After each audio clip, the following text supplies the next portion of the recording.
स्वागत है आपका 0 से 1 करोड़ की इस प्रेरणादायक ऑडियो बुक में। ये वो सफ़र है जहां एक आम इंसान अपने सपनों को हकीकत में बदलता है। हर अध्याय आपको सिखाएगा कि कैसे सोच बदलो तो जिंदगी बदल जाती है। तो चलिए शुरू करते हैं इस सफ़र का 8वां अध्याय। अध्याय 8, पहला कदम शेयर बाजार में। आपका पहला कदम। श्री वर्मा का जागरण। श्री अशोक वर्मा एक नियमित और सिद्धांतवादी व्यक्ति थे जो मूर्त में विश्वास करते थे। 45 साल की उम्र में वे लखनऊ के एक सरकारी स्कूल में इतिहास के एक सम्मानित शिक्षक थे।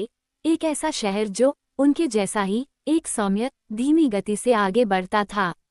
उनकी वित्तीय दुनिया उतनी ही व्यवस्थित और पूर्वानुमानित थी जितना कि वे हर साल पढ़ाते थे। उनका वेतन एक मामूली लेकिन स्थिर धारा कर्तव्यनिष्ठा से 3 पवित्र जलाशयों में विभाजित था। घरेलू खर्च, सार्वजनिक भविष्य निधि पीपीएफ और भारतीय स्टेट बैंक में सावधि जमा एफडी, वही शाखा जिसमें उनके पिता बैंकिंग करते थे। इसके अलावा उनकी बचत का एक महत्वपूर्ण हिस्सा एलआईसी पॉलिसियों में डाला गया था, जिनके चमकदार ब्रोशर एक किले की तरह सुरक्षित और अडिग भविष्य का वादा करते थे। श्री वर्मा के लिए ये केवल वित्तीय योजना नहीं थी, यह एक नैतिक संहिता थी। यह जिम्मेदार मध्यम वर्गीय भारतीय तरीका था। शेयर बाजार, जैसा कि वह इसे कहते थे, इस कोड का विरोधी था। ये चमकती संख्याओं और समझ से परे चार्टों की एक काल्पनिक दुनिया थी, एक डिजिटल कैसीनो जहां किस्मत जीत ली जाती थी और अक्सर पलक झपकते ही हार जाती थी। उसके दिमाग में ये शुद्ध सट्टा था, जुआ। उसने इसे फिल्मों में दिखाया था, स्टाफरूम में सहकर्मियों से दूर के रिश्तेदार के बारे में दबी हुई सावधान करने वाली कहानियां सुनी थीं, जिसने डुबा दिया सब पैसा, सारा पैसा खो दिया। बाजार एक शिकारी था और वह अपनी मेहनत की कमाई के साथ शिकार था। ये तेज तर्रार सूट पहने लापरवाह युवाओं के लिए एक जगह थी, न कि ईंट ईंट से जीवन बनाने वाले पारिवारिक व्यक्ति के लिए। सावधानी से बनाए गए इस विश्व दृष्टिकोण में 2023 की गर्मियों के दौरान दरारें दिखाई देने लगीं। उनका भतीजा रोहन बेंगलोर से एक चमकदार आंखों वाला सॉफ्टवेयर इंजीनियर मिलने आया था। रोहन एक अलग भारत में रहता था, एप्स, स्टार्टअप और संक्षिप्ताक्षरों का भारत जिसे श्री वर्मा नहीं समझते थे। लखनऊ की एक तपती दोपहर में जब श्री वर्मा अपने नवीनतम एफडी प्रमाणपत्र को एक फीके प्लास्टिक फोल्डर में सावधानीपूर्वक दर्ज कर रहे थे, रोहन ने उनके कंधे पर नजर डाली। मामा जी, रोहन ने अपनी बात शुरू की। उसकी आवाज में जिज्ञासा और चिंता का सौम्य मिश्रण था। आप इस पैसे के लिए इतनी मेहनत करते हैं, क्या आपको नहीं लगता कि आपके पैसे को भी आपके लिए कड़ी मेहनत करनी चाहिए? श्री वर्मा ने मुस्कुराते हुए कहा, एक शिक्षक जैसी मुस्कान। हाँ बेटा, बैंक से 8% गारंटीड रिटर्न, सुरक्षित और भरोसेमंद। रोहन ने एक सांस रोक ली। उसे पता था कि इस बातचीत को नाजुक तरीके से संभालने की जरूरत है। मामा जी, क्या आप जानते हैं कि हर साल कीमतें कितनी बढ़ रही हैं? हम मुद्रास्फीति किसे कहते हैं? ये 6 से 7% के आसपास है। आपकी एफडी मुश्किल से इसे मात दे पा रही है। आपका पैसा बस इधर उधर भाग रहा है, यह आगे नहीं बढ़ रहा है। इस उदाहरण ने उन्हें प्रभावित किया। बेशक श्री वर्मा ने इस पर ध्यान दिया था। सब्जियों की कीमत, उनके बच्चों की स्कूल फीस, पेट्रोल की कीमत, सब कुछ लगातार ऊपर की ओर बढ़ रहा था। उनके सुरक्षित रिटर्न अब पहले की तरह शक्तिशाली नहीं लग रहे थे। अगले कुछ दिनों में रोहन ने उपदेश नहीं दिया, उसने करके दिखाया। उसने अपने फोन पर एक ऐप खोला जिसका इंटरफेस साफ और हरा था। यह मेरा पोर्टफोलियो है मामा जी। उसने अपने चाचा को नामों की एक सूची दिखाई, HDFC bank, Tata Motors, Reliance industries.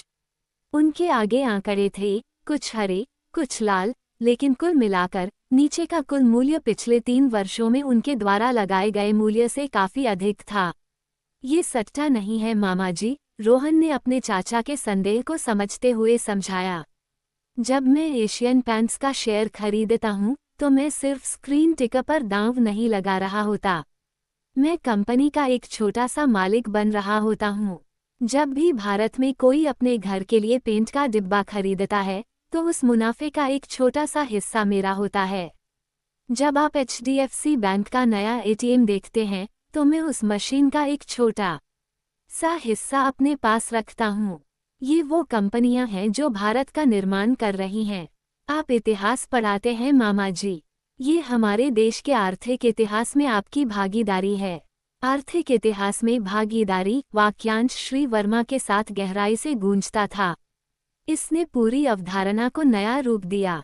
ये त्वरित धन के बारे में नहीं था, यह विकास के बारे में था। ये जुआ नहीं था, ये स्वामित्व था। फिर भी जीवन भर का डर एक भयानक जानवर था। लेकिन घोटालों का क्या? हर्षद मेहता, लोगों ने सब कुछ खो दिया। उन्होंने ऐसा किया, रोहन ने स्वीकार किया। उसकी आवाज गंभीर हो गई। वह अलग समय था, सिस्टम कमजोर था। इसे इस तरह से सोचें, क्रिकेट के शुरुआती दिनों में कोई तीसरा अंपायर नहीं था, कोई हॉकाई नहीं था। मैदान पर मौजूद अंपायर का फैसला अंतिम होता था और गलतियां होती थीं। आज हमारे पास तकनीक और एक मजबूत रेफरी है। सेबी, भारतीय प्रतिभूति और विनिमय बोर्ड। हमारे जैसे छोटे निवेशकों की रक्षा करना उनका काम है। खेल अब बहुत ज्यादा सुरक्षित है। आखिरी धक्का अप्रत्याशित जगह से आया। श्री वर्मा की लंबे समय से चली आ रही LIC पॉलिसी परिपक्व हो गई। अंतिम राशि, जो 20 साल पहले एक राजा की फिरौती की तरह लग रही थी, अब निराशाजनक रूप से छोटी लग रही थी। यह शायद एक छोटी कार के लिए डाउन पेमेंट के लिए पर्याप्त थी, लेकिन यह वह शानदार वित्तीय सहारा नहीं था जिसकी उसने कल्पना की थी। रोहन के जॉगिंग ऑन द स्पॉट के शब्द उसके कानों में गूंज रहे थे। उसके सुरक्षित किले ने उसके पैसे की रक्षा की थी, लेकिन इसने उसे बढ़ने से भी रोक दिया था। एक ऐसी घबराहट के साथ जो किसी ऊंची छलांग के किनारे पर खड़े होने जैसा महसूस हो रहा था, उसने आखिरकार ये शब्द कहे, रोहन, क्या तुम मुझे दिखा सकते हो कि यह कैसे किया जाता है?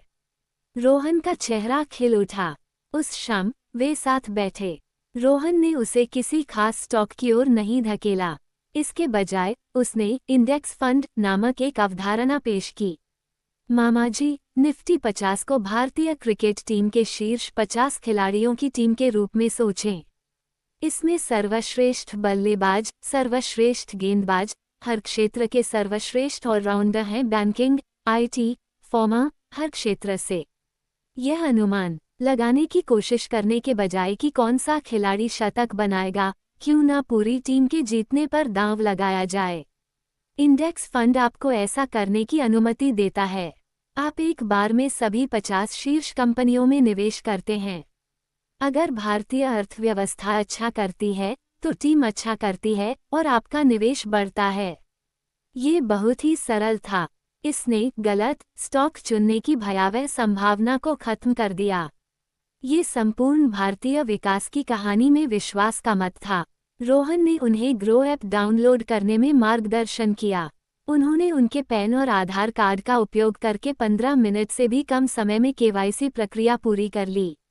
श्री वर्मा आश्चर्यचकित थे। बैंक FD खोलने के लिए शाखा में 2 बार जाना पड़ा और 1 दर्जन हस्ताक्षर करने पड़े। ये सब उनके लिविंग रूम के सोफे से किया गया था। फिर सच्चाई का क्षण आया। उसने अपने बचत खाते से 5,000 रुपये ऐप के वॉलेट में ट्रांसफ़र कर दिए। पैसे लगभग तुरंत स्क्रीन पर दिखाई दिए। उसका दिल उसकी पसलियों से टकराने लगा। ये सच था, वह अपनी जानी पहचानी दुनिया के किनारे से कदम रखने वाला था। रोहन ने उन्हें निफ्टी 50 इंडेक्स फंड की खोज करने का तरीका बताया। कई विकल्प सामने आए। उन्होंने कम व्यय अनुपात वाला एक विकल्प चुना। ठीक है मामा जी, बस राशि दर्ज करें और अभी निवेश करें बटन दबाएं। श्री वर्मा का अंगूठा स्क्रीन पर मदरा रहा था। उनके दिमाग में डर की एक झलक उभरी। फिल्म में दलाल चिल्ला रहा है, बेचो बेचो। पड़ोसी का गंभीर चेहरा, बाजार शब्द। उन्होंने गहरी सांस ली। जुआरियों के अड्डे की नहीं, बल्कि हजारों फैक्ट्रियों, 10 लाख दुकानों, काम पर लगे राष्ट्र की तस्वीर खींची। वो उसमें से एक टुकड़ा, एक छोटा सा हिस्सा खरीद रहे थे। उसने बटन दबाया। एक पुष्टिकरण स्क्रीन पॉप अप हुई। ऑर्डर सफलतापूर्वक रखा गया। एक पल के लिए कुछ नहीं हुआ। दुनिया खत्म नहीं हुई, कोई अलार्म नहीं बजा। उसने रोहन की तरफ देखा, फिर स्क्रीन की तरफ। अगले दिन उसके खाते में एक नई होल्डिंग दिखाई दी, निफ्टी 50 इंडेक्स फंड, जिसका मौजूदा मूल्य 5,001 रुपया और 27 पैसे था। ये ₹1.5 ऊपर था। श्री वर्मा के चेहरे पर एक धीमी मुस्कान फैल गई। यह मामूली लाभ के बारे में नहीं था, यह एक सीमा पार करने के बारे में था। उन्होंने ये कर दिखाया था। वह लखनऊ के सतर्क स्कूल शिक्षक अशोक वर्मा एक निवेशक थे। उन्होंने अपना पहला कदम उठाया था। शेयर बाजार अब एक अंधेरी गुफा में दहाड़ते राक्षस की तरह नहीं लग रहा था। ये संभावनाओं का एक परिदृश्य जैसा लग रहा था और वह आखिरकार मानचित्र पर थे। ये भावना लालच या उत्साह नहीं थी, ये सशक्तिकरण की एक शांत, गहन भावना थी। उन्होंने सिर्फ अपना पैसा निवेश नहीं किया था, उन्होंने खुद के एक नए संस्करण में निवेश किया था। शेयर बाजार हमें क्यों डराता है और अब ऐसा क्यों नहीं होना चाहिए? श्री वर्मा की कहानी अनोखी नहीं है। ये लाखों भारतीयों की कहानी है, एक ऐसी पीढ़ी जिसे वित्तीय सुरक्षा को भौतिक संपत्ति के बराबर समझना सिखाया गया है। लॉकर में सोना, तिजोरी में नकदी और फाइल में कागजात। शेयर बाजार इस सामूहिक मानस के लिए गहरे संदेह का स्रोत रहा है, एक ऐसी जगह जहां सपने मर जाते हैं। ये डर तरकीन नहीं है, यह इतिहास, किस्से और जटिलता की जानबूझकर बनाई गई दीवार से भरा हुआ भूत है। वास्तव में अपना पहला कदम उठाने के लिए हमें पहले इन भूतों का सामना करना होगा और समझना होगा कि वे हमें क्यों परेशान करते हैं। घोटालों के भूत। 90 के दशक या 2000 के दशक की शुरुआत में वयस्क हुए किसी भी व्यक्ति के लिए वित्तीय अवचेतन में 2 नाम अंकित हैं, हर्षद मेहता और केतन पारेख। ये सिर्फ नाम नहीं है, ये नुकसान की किंवदंतियां हैं, एक टूटी हुई व्यवस्था के भूत हैं। The Harshad Mehta scam 1992। Harshad Mehta big bull एक करिश्माई दलाल था जिसने अभूतपूर्व पैमाने पर बाजारों में हेरफेर किया। उसने बैंकिंग प्रणाली में खामियों का फायदा उठाया, अवैध रूप से शेयर बाजार में पैसा डाला और कृत्रिम रूप से शेयर की कीमतों को बहुत अधिक बढ़ा दिया। भारत का बेंचमार्क इंडेक्स सेंसेक्स एक साल में 4 गुना हो गया। रोजमर्रा के लोग जल्दी अमीर बनने की कहानी से मंत्रमुग्ध होकर अपनी जीवन भर की बचत आग में झोंक देते थे। जब घोटाले का पर्दाफाश हुआ तो बाजार में जबरदस्त गिरावट आई। उस गिरावट की आवाज़ पूरे भारत में मध्यम वर्ग के घरों में एक दशक तक गूंजती रही। इसने विश्वासघात की कहानी गढ़ी, सिस्टम खुदाम आदमी के खिलाफ धांधली कर रहा था। केतन पारेख घोटाला 2001। 1992 के घाव अभी भरने ही वाले थे कि एक और बुल ने धांधली शुरू कर दी।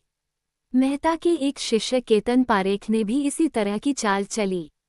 उन्होंने बैंकों और कॉर्पोरेट निकायों से पैसे उधार लिए और इसका इस्तेमाल चुनिंदा स्टॉक के समूह की कीमतों को बढ़ाने के लिए किया, जिन्हें K10 स्टॉक के नाम से जाना जाता है। फिर से जब धोखाधड़ी का पर्दाफाश हुआ तो बाजार में भारी गिरावट आई, निवेशकों की संपत्ति खत्म हो गई और यह विश्वास मजबूत हुआ कि शेयर बाजार मुट्ठी भर शक्तिशाली, भ्रष्ट व्यक्तियों द्वारा संचालित एक परिष्कृत जुआ अड्डे से ज्यादा कुछ नहीं है। इस इतिहास को स्वीकार करना बहुत जरूरी है।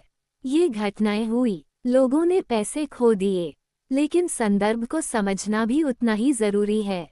1992 का भारत उदारीकरण से पहले की अर्थव्यवस्था थी, जिसमें एक नवजात, खराब विनियमित बाजार था। सिस्टम मैनुअल थे, निपटन में हफ्ते लगते थे और जानकारी कुछ चुनिंदा लोगों के नियंत्रण में होती थी। आज के सेबी जैसा कोई सतर्क, तकनीक सक्षम नियामक नहीं था। अतीत के घोटाले कमजोर, अपरिपक्व प्रणाली के लक्षण थे। आज का बाजार अपने डिजिटल इंफ्रास्ट्रक्चर, रियल टाइम निगरानी और कड़े नियमों के साथ एक अलग ब्रह्मांड है। हर्षद मेहता की वजह से आधुनिक बाजार से डरना वैसा ही है जैसे 1950 के दशक से विमान दुर्घटनाओं की कहानियां सुनने के कारण आधुनिक एयरबस A380 में उड़ान भरने से इनकार करना। तकनीक, सुरक्षा जांच और खेल के नियम मौलिक रूप से बदल गए हैं। मेरे चाचा ने सब पैसा डूबा दिया, my uncle lost all his money. सुर्खियों से परे डर का एक और ज्यादा निजी और व्यापक स्रोत है, पारिवारिक किस्सा। हर भारतीय परिवार में एक चाचा, मामा या शर्माजी का बेटा होता है जो शेयर बाजार में निवेश करता है और आर्थिक रूप से बर्बाद होकर वापस आता है। उनकी कहानी पारिवारिक समारोहों में हमेशा चेतावनी के तौर पर काम करती है। उसने 1 लाख लगाया और उसके पास 10,000 बचे। वह मुंबई में एक दोस्त से टिप्स ले रहा था। सब फर्जी। उसने भविष्य विकल्प वाली बात आजमाई, घर खो दिया। ये कहानियां लगभग हमेशा सच होती हैं, लेकिन वे एक महत्वपूर्ण अंतर को स्पष्ट कर देती हैं, निवेश और अटकलें। जिस चाचा ने अपना सब कुछ खो दिया, वह शायद निवेश नहीं कर रहा था, वह जुआ खेल रहा था। वह संभवतः डे ट्रेडिंग कर रहा था, एक ही दिन में स्टॉक खरीदना और बेचना, कीमतों में होने वाले छोटे छोटे उतार चढ़ाव से लाभ कमाने की कोशिश करना। यह एक पूर्णकालिक उच्च तनाव वाला काम है जिसे पेशेवर लोग भी करने में संघर्ष करते हैं। पार्ट टाइमर की तो बात ही छोड़िए।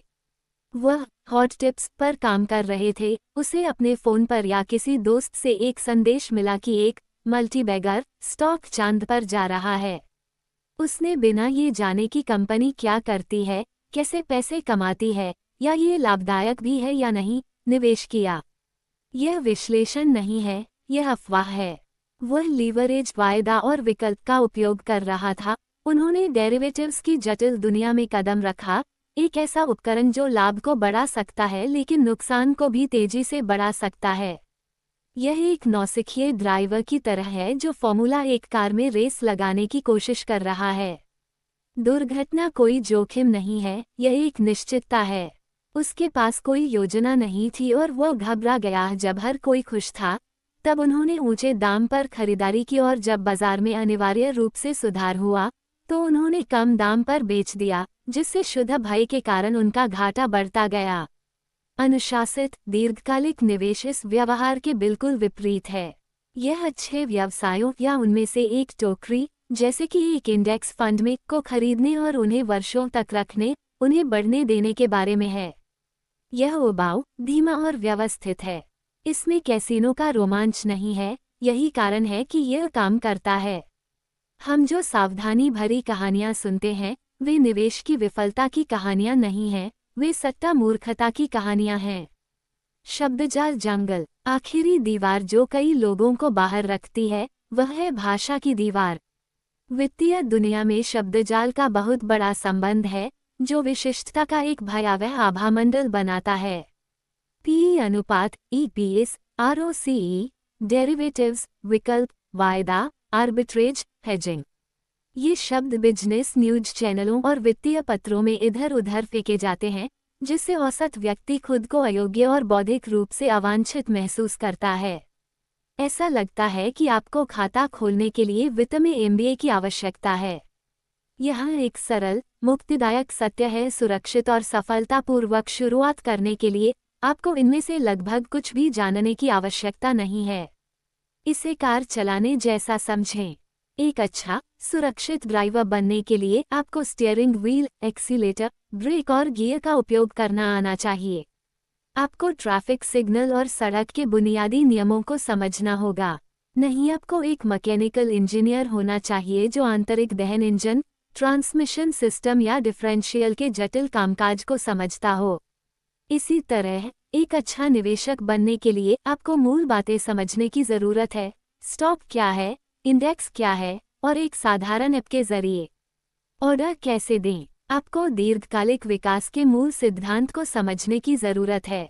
आपको ये समझने की ज़रूरत नहीं है कि पुट ऑप्शन क्या है या किसी कंपनी के प्राइस टू बुक वैल्यू की गणना कैसे करें। शब्दजाल का जंगल वास्तविक है, लेकिन आपको इसमें प्रवेश करने की आवश्यकता नहीं है। आप इंडेक्स निवेश के सरल, पक्के राजमार्ग पर गाड़ी चलाते समय सुरक्षित दूरी से इसकी प्रशंसा कर सकते हैं। इस अध्याय और इस पुस्तक का वादा यह है कि हम आपको कार की चाबियां और ड्राइविंग सबक देंगे, और जब तक आप तैयार नहीं हो जाते तब तक हम आपको भ्रामक, खतरनाक जंगल के रास्तों से दूर रखेंगे, अगर आप कभी तैयार होना चाहते हैं। ये समझकर कि भूतकाल के भूत किसी दूसरे युग के हैं, कि सावधान करने वाली कहानियां निवेश के बारे में नहीं बल्कि सट्टेबाजी के बारे में हैं, और यह कि शब्दावली किसी नौसिखिए के लिए काफ़ी हद तक अप्रासंगिक है, डर कम होने लगता है। इसकी जगह एक ज्यादा तर्कसंगत, सूचित दृष्टिकोण ले लेता है। बाजार भूतहा घर की तरह कम और असलियत में बाजार जैसा ज्यादा दिखने लगता है। मानसिकता में बदलाव, सट्टेबाज से अंश स्वामी तक। शेयर बाजार में सफल होने के लिए आपको जिस सबसे महत्वपूर्ण बदलाव से गुजरना होगा, उसका संख्याओं, चार्ट या सॉफ्टवेयर से कोई लेना देना नहीं है। यह आपकी मानसिकता में एक मौलिक, गहरा बदलाव है। यह एक सट्टेबाज की तरह सोचने से लेकर एक व्यवसाय के मालिक की तरह सोचने तक की यात्रा है। ये केवल एक शब्दार्थ अंतर नहीं है, ये दार्शनिक आधार है जो जुए के चिंताग्रस्त रोलर कोस्टर से लगातार धन सृजन को अलग करता है। अधिकांश शुरुआती लोगों के लिए स्टॉक एक अमूर्त अवधारणा है, स्क्रीन पर 3 या 4 अक्षरों का प्रतीक, जैसे HDFC बैंक या रिलायंस, हरे और लाल रंग में चमकने वाली कीमत से जुड़ा हुआ। इस दृष्टिकोण से लक्ष्य सरल है, कम कीमत पर खरीदें, अधिक कीमत पर बेचें। टिका प्रतीक घोड़ा है, बाजार रेस ट्रैक है, और आप स्टैंड में सट्टेबाज हैं, उम्मीद करते हैं कि आपका घोड़ा जीतेगा। ये सट्टेबाज की मानसिकता है। ये तनावपूर्ण, प्रतिक्रियाशील है और लगभग हमेशा बाजार के दैनिक मूड से प्रेरित गलत निर्णयों की ओर ले जाता है। अब आइए इस पूरे मानसिक मॉडल को नए सिरे से बनाएं। स्टॉक खरीदना टिकर सिंबल पर दांव लगाना नहीं है। यह एक वास्तविक, मूर्त व्यवसाय का एक छोटा सा हिस्सा खरीदना है। जब आप सट्टेबाज का नजरिया त्याग कर एक हिस्सेदार का नजरिया अपनाते हैं, तो बाजार के साथ आपका पूरा रिश्ता बदल जाता है। आइए इसे उन उदाहरणों के साथ वास्तविक बनाएं जिन्हें आप हर दिन देखते और छूते हैं। कल्पना कीजिए कि आप अपने स्थानीय मुख्य मार्ग पर चल रहे हैं। आप एक शाखा देखते हैं, HDFC बैंक कांच के दरवाजे खुलते हैं, ग्राहक अंदर आते हैं, ATM से नकदी निकलती है। कर्मचारी अपने डेस्क पर व्यस्त हैं, लोन प्रोसेस कर रहे हैं और खाते खोल रहे हैं। बैंक आर्थिक गतिविधियों का केंद्र है और यह इन सेवाओं से लाभ कमाता है। जब आप HDFC बैंक का एक शेयर खरीदते हैं, तो आप सिर्फ HDFC बैंक का प्रतीक नहीं खरीद रहे होते हैं। आप उस शाखा के कानूनी, आंशिक मालिक बन जाते हैं जिसे आप देख रहे हैं। आप ATM का एक छोटा सा हिस्सा, मैनेजर की डेस्क का एक टुकड़ा, लोन बुक का एक अंश के मालिक हैं। जब बैंक अपने तिमाही मुनाफे की रिपोर्ट करता है, तो उस लाभ का एक छोटा सा हिस्सा आपके एक शेयर के कारण होता है। आप एक बिजनेस पार्टनर हैं, भले ही एक मूक पार्टनर। चलो बैंक से आपके किचन में चलते हैं। आप अलमारी खोलते हैं और एक जाना पहचाना पीला पैकेट देखते हैं, मैगी नूडल्स। आप नेस्कैफे कॉफ़ी का एक जार, अपने बच्चों के लिए मिलो का एक कार्टन देखते हैं। ये सभी उत्पाद इनके द्वारा बनाए गए हैं। नेस्ले इंडिया हर बार जब कोई कॉलेज स्टूडेंट हॉस्टल में मैगी का पैकेट उबालता है, हर बार जब कोई ऑफिस कर्मचारी नेस्कैफे का एक कप पीता है, हर बार जब कोई परिवार रेलवे स्टेशन पर किटकैट बार खरीदता है, तो वे उस कंपनी के खजाने में कुछ पैसे डाल रहे होते हैं जिसके आप हिस्सेदार हैं। जब आप नेस्ले इंडिया का शेयर खरीदते हैं, तो आप देश भर में हो रहे ऐसे अरबों लेन देन में अपनी हिस्सेदारी का दावा कर रहे होते हैं। अब आपकी किस्मत 2 मिनट के नूडल की स्थायी अपील से जुड़ी हुई है। अपनी दीवारों पर लगे पेंट के बारे में सोचें। संभावना है कि ये एशियन पेंट से जब आप इस कंपनी का शेयर खरीदते हैं, तो आप एक विशाल, अविश्वसनीय रूप से कुशल व्यवसाय के सहस्वामी बन जाते हैं। आप उन विशाल कारखानों के एक हिस्से के मालिक हैं जो पेंट बनाते हैं, गोदामों में रखे हजारों रंगीन डिब्बे, जटिल सॉफ्टवेयर जो उनकी आपूर्ति श्रृंखला का प्रबंधन करते हैं, और भारत के हर कोने में हार्डवेयर की दुकानों के बाहर लटके सर्वव्यापी एशियन पेंट्स के संकेत। एक निवेशक के रूप में आपकी सफलता अब हर घर के नवीनीकरण, हर नए निर्माण प्रोजेक्ट, दिवाली के हर त्योहार से जुड़ी हुई है जब लाखों घरों को नए सिरे से रंगा जाता है। ये पुनर्रचना कई कारणों से शक्तिशाली है। 1. यह आपको वास्तविक अर्थव्यवस्था से जोड़ता है। शेयर बाजार अब संख्याओं का एक अलग वीडियो गेम नहीं रह गया है। ये देश की खपत और विकास का प्रत्यक्ष प्रतिबिंब बन जाता है। आप हर जगह अपने निवेश को देखना शुरू कर देते हैं। आप अपने निवेश को आगे बढ़ाएंगे। मारुति सुजुकी कार एक कंपनी जिसे आप अपना बना सकते हैं, सड़क पर लार्सन एंड टुब्रो की विशेषज्ञता एक कंपनी जिसका आप मालिक हो सकते हैं का उपयोग करके जियो सिम कार्ड रिलायंस इंडस्ट्रीज का हिस्सा जिसे आप अपना सकते हैं। इससे निवेश मूर्त और प्रासंगिक हो जाता है। आप अमूर्त शेयर नहीं खरीद रहे हैं, आप उस भारत में खरीदारी कर रहे हैं जिसमें आप रहते हैं। 2. यह मूल्य में गिरावट के प्रति आपकी प्रतिक्रिया को बदल देता है। सट्टेबाजों के लिए किसी शेयर की कीमत में 10% की गिरावट घबराहट का कारण होती है। यह एक नुकसान है, एक असफल दांव है। हिस्सेदार के लिए परिप्रेक्ष्य अलग है। यदि आप नेस्ले के हिस्सेदार हैं और इसके शेयर की कीमत 10% गिर जाती है, तो आप खुद से पूछते हैं, क्या मैगी नूडल्स की गुणवत्ता अचानक 10% खराब हो गई है? क्या भारतीयों ने रातों रात कॉफी पीना बंद कर दिया है? क्या व्यापार बुनियादी रूप से टूट गया है? उत्तर लगभग हमेशा नहीं होता है। बाजार में बस बिक्री चल रही है।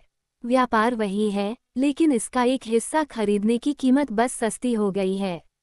एक व्यापार मालिक कीमत में गिरावट को एक बढ़िया कंपनी को छूट पर खरीदने के संभावित अवसर के रूप में देखता है, न कि घबराहट में बेचने के कारण के रूप में। 3. ये दीर्घकालिक दृष्टिकोण को प्रोत्साहित करता है। जब आप एक व्यवसाय के मालिक की तरह सोचते हैं, तो आप दैनिक प्रदर्शन पर ध्यान नहीं देते हैं। एक दुकानदार हर मिनट अपने मुनाफे की गणना नहीं करता है। वह अपने व्यवसाय का मूल्यांकन मासिक, त्रैमासिक या वार्षिक आधार पर करता है। इसी तरह महान भारतीय कंपनियों के एक हिस्से के मालिक के रूप में आप मंगलवार की दोपहर को बाजार के मूड से चिंतित नहीं हैं। आप अगले 5, 10 या 20 वर्षों में अपनी बिक्री और मुनाफे को बढ़ाने की कंपनी की क्षमता से चिंतित हैं। ये दीर्घकालिक दृष्टिकोण धन सृजन का गुप्त सूत्र है। ये चक्रवृद्धि के जादू को काम करने देता है, जहां आपका मुनाफा खुद ही मुनाफा पैदा करना शुरू कर देता है। 4. यह आपके निर्णय लेने को सरल बनाता है। सट्टेबाज जटिलता के सागर में खो गया है। क्या मुझे 50 दिवसीय मूविंग एवरेज देखना चाहिए? RSI क्या संकेत दे रहा है? अंश स्वामी बहुत सरल, अधिक गहन प्रश्न पूछता है। क्या यह एक अच्छा, ईमानदार, अच्छी तरह से प्रबंधित व्यवसाय है? क्या यह ऐसे उत्पाद या सेवाएं बेचता है जिनकी लोगों को आने वाले कई वर्षों तक आवश्यकता रहेगी और जिनकी वे इच्छा रखेंगे? क्या इसकी स्थिति अपने प्रतिस्पर्धियों के मुकाबले मजबूत है? क्या समग्र रूप से भारतीय अर्थव्यवस्था के दीर्घावधि में बनने की संभावना है? अगर जवाब हाँ है, तो फैसला लेना बहुत आसान हो जाता है। आप बस सफल उद्यमों के साथ उनके विकास की यात्रा में भागीदार बन रहे हैं। ये दुनिया के सबसे महान निवेशक वॉरेन बफे द्वारा समर्थित दर्शन है, जिन्होंने प्रसिद्ध रूप से कहा था, हम व्यवसाय खरीद रहे हैं, स्टॉक नहीं। इसलिए पहली बार खरीदें बटन दबाने से पहले यह मानसिक अनुष्ठान करें। अपनी आंखें बंद करें और टिकर के पीछे कंपनी की कल्पना करें। इसकी फैक्ट्रियों, इसके कार्यालयों, इसके उत्पादों, इसके कर्मचारियों, इसके ग्राहकों की कल्पना करें। खुद को याद दिलाएं कि आप कोई दांव नहीं लगा रहे हैं। आप उस उद्यम का एक छोटा लेकिन बहुत वास्तविक हिस्सा खरीद रहे हैं। आप भारतीय विकास की कहानी के एकमात्र दर्शक से भागीदार, एक शेयरधारक, एक अंश स्वामी बनने की ओर बढ़ रहे हैं। यह मानसिकता परिवर्तन आपका पहला कदम है, इससे पहले कि आप अपना पहला रुपया निवेश करें। ये वह नींव है जिस पर एक स्थिर, समृद्ध और शांतिपूर्ण वित्तीय भविष्य का निर्माण किया जा सकता है। बाजार की ABC भारत के लिए सरलीकृत। अब जबकि हमने अपनी मानसिकता को मजबूत कर लिया है, तो अब समय आ गया है कि हम बाजार की बुनियादी शब्दावली सीखें। यह लक्ष्य रातों रात विशेषज्ञ बनना नहीं है, बल्कि बुनियादी घटकों को समझना है, ठीक वैसे ही जैसे आप अपनी टीम के मुख्य खिलाड़ियों के नाम सीखते हैं। हम इन अवधारणाओं को समझने के लिए सरल, संबंधित सादृश्यों का उपयोग करेंगे और आपको दिखाएंगे कि वे सुनने में जितने डरावने लगते हैं, उससे कहीं कम हैं। सेंसेक्स और निफ्टी क्या हैं? राष्ट्र के स्कोरबोर्ड। आप समाचारों में लगातार ये दो शब्द सुनते हैं। सेंसेक्स आज 500 अंकों पर बंद हुआ, या निफ्टी ने सर्वकालिक ऊंचाई को छुआ। वास्तव में ये दो शब्द क्या हैं? निफ्टी 50 को आधिकारिक भारतीय क्रिकेट टीम के रूप में सोचें। भारत में हजारों क्रिकेटर अलग अलग शहरों और क्लबों में खेलते हैं। उनमें से हर एक को ट्रैक करना असंभव है, ताकि पता चल सके कि भारतीय क्रिकेट कुल मिलाकर अच्छा प्रदर्शन कर रहा है या नहीं। तो चयनकर्ता क्या करते हैं? वे पूरे देश की क्रिकेट सेहत और ताकत का प्रतिनिधित्व करने वाले सर्वश्रेष्ठ 50 खिलाड़ियों की एक टीम चुनते हैं। इस टीम में सर्वश्रेष्ठ बल्लेबाज, सर्वश्रेष्ठ गेंदबाज और सर्वश्रेष्ठ ऑलराउंडर होते हैं।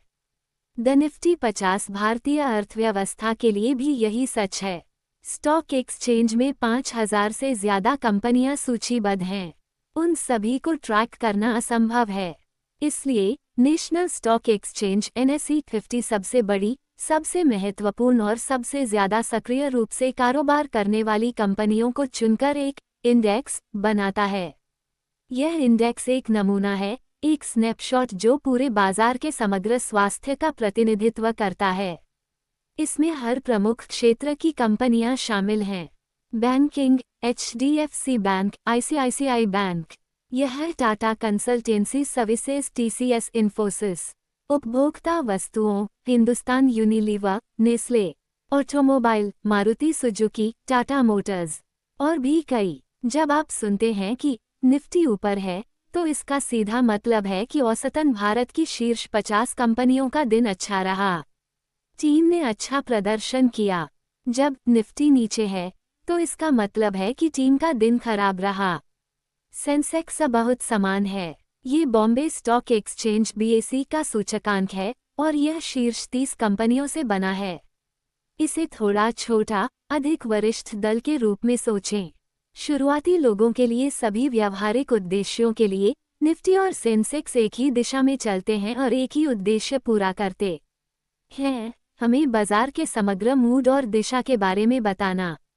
यह आपके लिए महत्वपूर्ण क्यों है? जैसा कि हमने श्री वर्मा से चर्चा की, निफ्टी 50 इंडेक्स फंड में निवेश करना पूरी भारतीय क्रिकेट टीम की जीत पर दांव लगाने जैसा है, बजाय इसके कि यह अनुमान लगाने की कोशिश की जाए कि कौन सा खिलाड़ी, जैसे विराट कोहली या जसप्रीत बुमराह, किसी दिन सबसे अच्छा प्रदर्शन करेगा।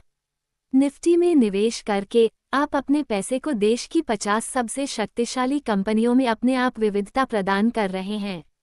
ये भारत की समग्र आर्थिक वृद्धि में भाग लेने का सबसे सरल और सुरक्षित तरीका है। डीमेट और ट्रेडिंग खाते क्या हैं?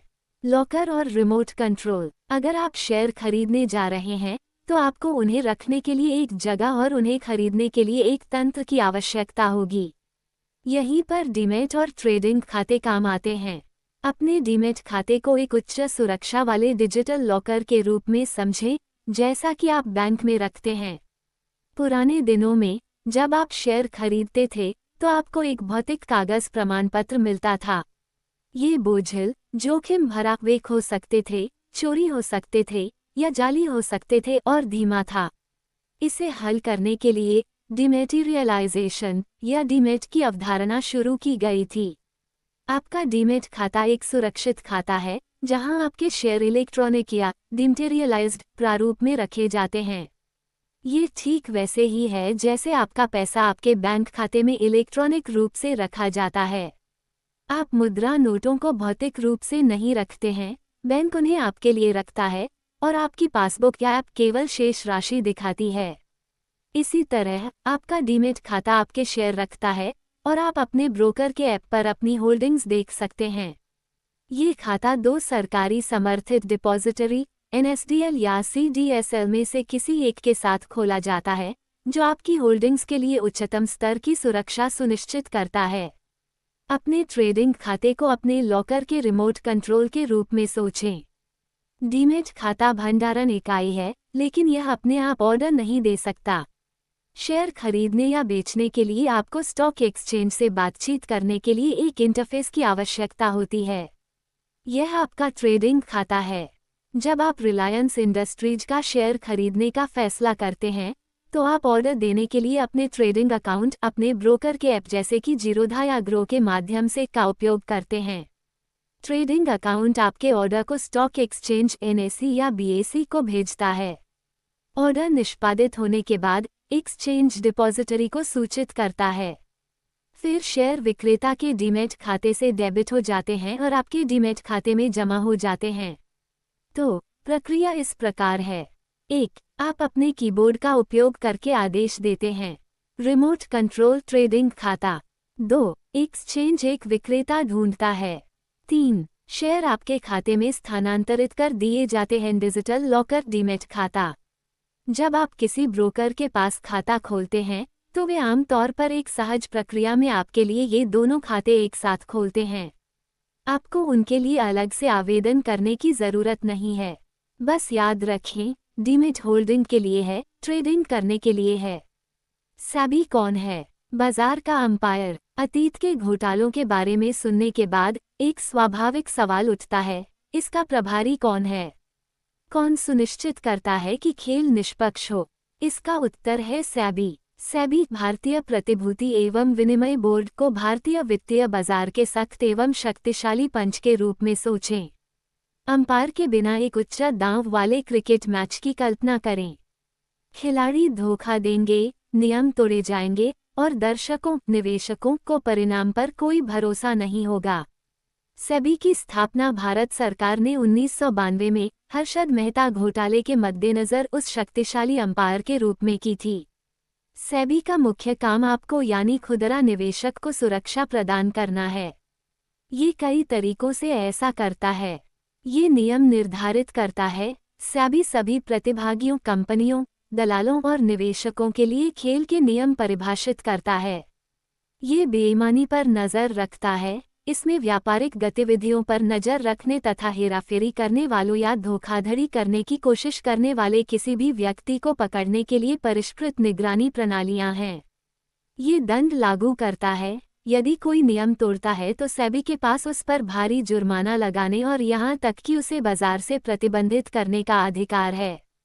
ये पारदर्शिता सुनिश्चित करता है, ये कंपनियों को सभी महत्वपूर्ण जानकारी समय पर जनता के समक्ष प्रकट करने के लिए बाध्य करता है, ताकि सभी को समान तथ्यों तक पहुंच मिल सके। यह आपके ब्रोकर का प्रबंधन करता है। आपका ब्रोकर जैसे कि जेरोधा, ग्रो आदि सेबी के साथ पंजीकृत और विनियमित है। उन्हें सख्त मानदंडों का पालन करना पड़ता है, जिससे ये सुनिश्चित होता है कि आपका पैसा और शेयर उनके पास सुरक्षित हैं। सेबी जैसे मजबूत विनियामक की मौजूदगी ही सबसे बड़ी वजह है कि आज का बाजार 90 के दशक के बाजार से बुनियादी तौर पर सुरक्षित है। ये भरोसे की नींव रखता है। हालांकि कोई भी सिस्टम परफेक्ट नहीं होता, लेकिन सेबी की भूमिका ये सुनिश्चित करना है कि बाजार में खेल का मैदान एक समान हो और कोई धांधली वाला कैसीनो न हो। ये जानना कि एक शक्तिशाली अंपायर आपके हितों पर नज़र रख रहा है, आपको मैदान पर कदम रखने का आत्मविश्वास देगा। आपका पहला कदम एक स्क्रीनशॉट निर्देशित वॉकथ्रू। सिद्धांत एक बात है, लेकिन कार्रवाई ही मायने रखती है। ये खंड सबसे व्यावहारिक, भयमुक्ति मार्गदर्शिका के रूप में डिज़ाइन किया गया है, जिसकी आपको कभी भी आवश्यकता होगी। हम आपको एक गैर निवेशक से लेकर अपना पहला ऑर्डर देने तक के सटीक चरणों से अवगत कराएंगे। हम आपको ये दिखाने के लिए दृश्यों और सरल निर्देशों का उपयोग करेंगे कि यह प्रक्रिया कितनी आसान हो गई है। आप जो चिंता महसूस करते हैं वह अज्ञात का डर है। आइए इसे जाहिर करें। चरण 1, अपना ब्रोकर चुनें। बाजार तक आपका प्रवेश द्वार। स्टॉक ब्रोकर आपका मध्यस्थ होता है, वह इकाई जो आपको स्टॉक एक्सचेंज तक पहुंचने के लिए प्लेटफॉर्म, ऐप और खाते प्रदान करती है। पहले इसका मतलब था उच्च ब्रोकरेज शुल्क वाले भौतिक कार्यालय में जाना। आज ये सब आपकी जेब में है, डिस्काउंट ब्रोकर्स की बदौलत। ये तकनीक प्रथम कंपनियां हैं जो निवेश करने का एक सरल, कम लागत वाला तरीका प्रदान करती हैं। एक शुरुआती के लिए प्राथमिकताएं हैं। उपयोग में आसानी, एक स्वच्छ, सहज मोबाइल ऐप, कम लागत, न्यूनतम या शून्य खाता खोलने की फीस और कम ब्रोकरेज शुल्क। विश्वास, एक बड़ा उपयोगकर्ता आधार और अच्छी प्रतिष्ठा। यहाँ भारत में 3 सबसे लोकप्रिय विकल्प दिए गए हैं जो किसी भी शुरुआती व्यक्ति के लिए उपयुक्त हैं। 1. डाउनलोड करें काइट ऐप, भारत में सबसे बड़ा ब्रोकर। अपनी मजबूत तकनीक, स्वच्छ इंटरफेस और शैक्षिकी पहल के लिए जाना जाता है। 2. ग्रोव, अविश्वसनीय रूप से सरल और उपयोगकर्ता के अनुकूल, विशेष रूप से शुरुआती और म्यूचुअल फंड निवेशकों के लिए डिज़ाइन किया गया। इसका इंटरफेस बहुत साफ और डराने वाला नहीं है। 3. अपस्टॉक्स रतन टाटा जैसे प्रमुख निवेशकों द्वारा समर्थित, यह एक तेज और उपयोग में आसान मंच प्रदान करता है, जो युवा निवेशकों के बीच लोकप्रिय है। वॉकथ्रू के लिए हमारी अनुशंसा हम स्क्रीनशॉट का उपयोग करेंगे ग्रो ऐप, क्योंकि इसकी सरलता पहला कदम उठाने के लिए बिल्कुल उपयुक्त है। सभी प्रमुख प्लेटफॉर्म पर प्रक्रिया लगभग एक जैसी है। चित्र, ज़ीरोधा, ग्रो और अपस्टॉक्स के लोगों का एक कोलाज, जिसके साथ एक कैप्शन है, अपना गेटवे चुनें। भारत में शीर्ष डिस्काउंट ब्रोकर खाता खोलना सरल और किफ़ायती बनाते हैं। चरण 2:10 की KYC प्रक्रिया। हाँ, ये बहुत तेज़ है। KYC का मतलब है अपने ग्राहक को जानें। ये सेबी द्वारा विनियमित एक अनिवार्य सत्यापन प्रक्रिया है। भारत के डिजिटल इंफ्रास्ट्रक्चर इंडिया स्टैक की बदौलत जो काम पहले कई दिन और कई फॉर्म भरने में लग जाते थे, अब आप शाम की चाय पीते हुए सोफे पर बैठकर कर सकते हैं। आपको क्या चाहिए होगा? आपका पैन कार्ड, आपका आधार कार्ड, OTP सत्यापन के लिए आपके मोबाइल नंबर से लिंक, आपके बैंक खाते के विवरण तक पहुंच, खाता संख्या, IFSC कोड, हस्ताक्षर फोटो के लिए एक कलम और एक खाली कागज, त्वरित सेल्फी के लिए आपके फ़ोन का कैमरा, वॉकथ्रू चित्रनात्मक स्क्रीनशॉट के साथ स्क्रीनशॉट 1, ऐप का स्वागत स्क्रीन। आप प्ले स्टोर या ऐप स्टोर से ग्रो ऐप डाउनलोड करेंगे। पहली स्क्रीन पर आपको अपने गूगल खाते से साइन अप करने के लिए कहा जाएगा। यह एक सरल, एक क्लिक प्रक्रिया है। स्क्रीनशॉट 2, पैन कार्ड सत्यापन। ऐप आपसे आपका पैन नंबर मांगेगा।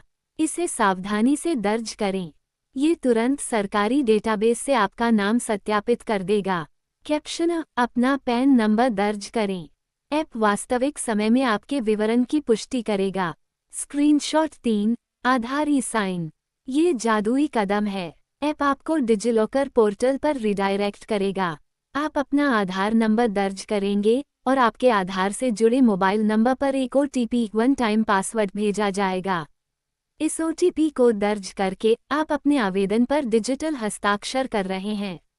ये कानूनी रूप से बाध्यकारी है और सभी भौतिक कागजी कार्रवाई की जगह लेता है। कैप्शन, आधार ई-साइन ही कुंजी है। आपके लिंक्ड मोबाइल नंबर पर आने वाला OTP इस प्रक्रिया को कागज रहित और त्वरित बनाता है। स्क्रीनशॉट 4, बैंक विवरण और व्यक्तिगत जानकारी जोड़ना। आपसे अपना बैंक खाता लिंक करने के लिए कहा जाएगा। ये वह खाता है जिसमें से आप निवेश करने के लिए पैसे जोड़ेंगे और जिसमें आपकी निकासी भेजी जाएगी। सेबी द्वारा अपेक्षित आपके व्यवसाय और आय जैसे कुछ बुनियादी व्यक्तिगत विवरण भी आपसे पूछे जाएंगे। कैप्शन, अपना प्राथमिक बैंक खाता लिंक करें। यह आपके सभी लेन देन के लिए है। स्क्रीनशॉट 5, सेल्फी और हस्ताक्षर। ऐप आपसे लाइव सेल्फी लेने के लिए कहेगा ताकि यह साबित हो सके कि आप अकाउंट खोलने वाले असली व्यक्ति हैं। बस कैमरे की तरफ देखें और क्लिक करें। इसके बाद आपसे एक खाली कागज पर हस्ताक्षर करने और उसकी फ़ोटो अपलोड करने के लिए कहा जाएगा। कैप्शन, एक त्वरित सेल्फी और आपके हस्ताक्षर की एक तस्वीर सत्यापन को पूरा करती है। बस हो गया, आपका आवेदन जमा हो गया है। ब्रोकर की टीम विवरण सत्यापित करेगी और आपका खाता आमतौर पर 24-48 घंटों के भीतर सक्रिय हो जाता है। आपको एक ईमेल और SMS प्राप्त होगा जो पुष्टि करेगा कि आप निवेश करने के लिए तैयार हैं। चरण 3, आपका सबसे सुरक्षित पहला निवेश निफ्टी 50 इंडेक्स फंड। आपका खाता तैयार है। अब क्या खरीदें? विकल्पों की संख्या बहुत ज़्यादा है जो आपको भ्रमित कर सकती है। जैसा कि हमने चर्चा की है, सबसे अच्छा शुरुआती बिंदु एक है निफ्टी 50 इंडेक्स फंड। यह आपके पहला कदम के लिए क्यों उपयुक्त है? 1, त्वरित विविधीकरण। आप एक कंपनी नहीं खरीद रहे हैं, आप शीर्ष 50 खरीद रहे हैं। यदि एक या दो कंपनियां या यहां तक कि एक जैसा पूरा क्षेत्र अच्छा प्रदर्शन नहीं कर रही हैं, तो अन्य कंपनियां इसे संतुलित कर सकती हैं। यह एक शेयर खरीदने की तुलना में आपके जोखिम को नाटकीय रूप से कम करता है। 2, स्टॉक चुनने में कोई परेशानी नहीं, आपको कोई शोध करने की ज़रूरत नहीं है। आपको कंपनी की खबरों पर नज़र रखने या वित्तीय रिपोर्टों का विश्लेषण करने की ज़रूरत नहीं है। आप बस भारतीय अर्थव्यवस्था पर पूरी तरह से दांव लगा रहे हैं। अगर आपको लगता है कि भारत अगले दशक में बढ़ेगा, तो यह आपके लिए निवेश है। 3. अत्यंत कम लागत इंडेक्स फंड निष्क्रिय तरीके से प्रबंधित किए जाते हैं। कोई स्टार फंड मैनेजर सक्रिय निर्णय नहीं लेता है, इसलिए उन्हें चलाने की लागत बहुत कम होती है। इस लागत को व्यय अनुपात कहा जाता है। एक अच्छे इंडेक्स फंड का व्यय अनुपात लगभग 0.1% से 0.2% होगा, जिसका अर्थ है कि आपके द्वारा निवेश किए गए प्रत्येक 10,000 रुपये के लिए प्रति वर्ष केवल 10 रुपये -20 शुल्क के रूप में लिया जाता है। यह अविश्वसनीय रूप से सस्ता है और यह सुनिश्चित करता है कि आपका अधिक पैसा निवेशित रहे और बढ़ता रहे। चरण 4. अपना पहला ऑर्डर देना अंतिम क्लिक। आपका खाता सक्रिय है। आपने अपने बैंक खाते से अपने ग्रोव वॉलेट में एक छोटी राशि अपनी सुविधानुसार 1,000 रुपये या 5,000 रुपये से शुरू करें ट्रांसफ़र की है। आपका दिल शायद थोड़ा तेज धड़क रहा होगा। अब समय आ गया है। वॉकथ्रू ग्रोव ऐप से उदाहरणात्मक स्क्रीनशॉट के साथ। स्क्रीनशॉट 6. मुख्य डैशबोर्ड और सर्च बार। ऐप खोलें। आपको अपना डैशबोर्ड दिखाई देगा। सबसे ऊपर एक प्रमुख सर्च बार है। उस पर टैप करें। कैप्शन खोज बार आपका प्रारंभिक बिंदु है। अपना निवेश खोजने के लिए यहाँ टैप करें। स्क्रीनशॉट 7. फंड की खोज। सर्च बार में निफ्टी 50 इंडेक्स फंड टाइप करें। केवल निफ्टी 50 टाइप न करें, क्योंकि इससे आपको इंडेक्स और उसके डेरिवेटिव कॉन्ट्रैक्ट दिखाई देंगे, जिनसे आपको बचना चाहिए। आप म्यूचुअल फंड की तलाश कर रहे हैं। अलग अलग कंपनियों जैसे उथी, HDFC, ICICI के फंड की सूची दिखाई देगी। वे सभी बहुत समान हैं। आप उथी या HDFC जैसी किसी प्रसिद्ध कंपनी से कोई एक चुन सकते हैं। Caption Nifty 50 index fund type करें। UTI या HDFC जैसे प्रतिष्ठित प्रदाता से फंड चुनें। स्क्रीनशॉट 8. फंड पेज और निवेश बटन। अपने द्वारा चुने गए फंड पर टैप करें। उदाहरण के लिए UTI Nifty 50 index fund direct growth. आपको एक पेज दिखाई देगा जिसमें उसका प्रदर्शन चार्ट और अन्य विवरण दिखाया जाएगा। स्क्रीन के नीचे एक स्पष्ट मोटा बटन होगा, अभी निवेश करें या वन टाइम। उस पर टैप करें। कैप्शन फंड के पेज पर नीचे अभी निवेश करें या एक बार निवेश करें बटन ढूंढें। स्क्रीनशॉट 9. राशि दर्ज करना और पुष्टि करना। अंतिम स्क्रीन। यह आपसे वह राशि दर्ज करने के लिए कहेगी जो आप निवेश करना चाहते हैं। अपनी चुनी हुई राशि जैसे 5,000 रुपीज़ टाइप करें। ऐप आपको धन का स्रोत आपका ग्रोव वॉलेट दिखाएगा। एक अंतिम पुष्टिकरण बटन होगा, निवेश करना या पुष्टि करना। गहरी सांस लें। श्री वर्मा को याद रखें। याद रखें कि आप इंडिया इंक का एक हिस्सा खरीद रहे हैं। बटन दबाएं। कैप्शन अपनी राशि दर्ज करें, विवरण की पुष्टि करें और अपना पहला कदम उठाएं। निवेश करें पर टैप करें। स्क्रीनशॉट 10. पुष्टिकरण स्क्रीन। एक स्क्रीन खुलेगी जिसमें लिखा होगा ऑर्डर सफलतापूर्वक रखा गया या ऑर्डर संसाधित किया जा रहा है। कैप्शन सफल, आपका ऑर्डर दे दिया गया है। आपने आधिकारिक तौर पर अपना पहला निवेश कर दिया है। आपके वॉलेट से पैसे डेबिट हो जाएंगे। फंड यूनिट आवंटित होने और आपके होल्डिंग्स या डैशबोर्ड सेक्शन में दिखने में 1-2 कार्यदिवस लग सकते हैं। जब वे ऐसा करेंगे तो आपको फंड का नाम और उसका मौजूदा मूल्य दिखाई देगा। अब आप आधिकारिक तौर पर निवेशक बन गए हैं। तो दोस्तों, आज का यह अध्याय यहाँ समाप्त होता है। याद रखो, हर बड़ा सपना एक छोटी सी शुरुआत से ही होता है। आज तुम 0 पर हो, कल करोड़ पर भी हो सकते हो, बस रुकना मत। ऐसे ही और ओडिया बुक के लिए हमारे चैनल को सब्सक्राइब करना ना भूले। नमस्ते। तो मिलते हैं अगले अध्याय में एक नई सोच के साथ।